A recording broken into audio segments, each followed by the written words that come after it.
বন্ধু বান্ধৱীসকল, জনপ্ৰিয় অভিনেত্ৰী বৰষা ৰাণীৰ বিষয়ে দিলে ভাল খবৰ। বৰষা ৰাণী মাক হ'ল।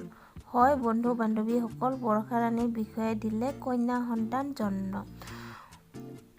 বন্ধু বান্ধৱীসকল, বৰষা ৰাণীৰ বিষয়ে ভাল খবৰটো শুনি আপোনালোকক নিশ্চয় ভাল লাগিছে।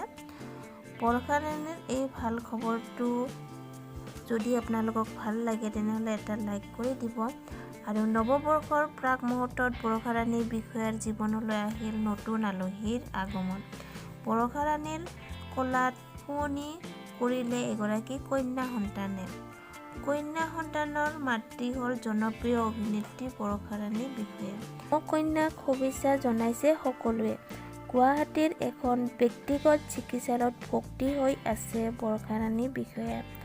মোৰ ফালৰ পৰাও বৰষা ৰাণীক জনাইছোঁ বহুত শুভেচ্ছা। বন্ধু বান্ধৱীসকল, আপোনালোকৰ খবৰটো পাই কেনে লাগিল জনাব।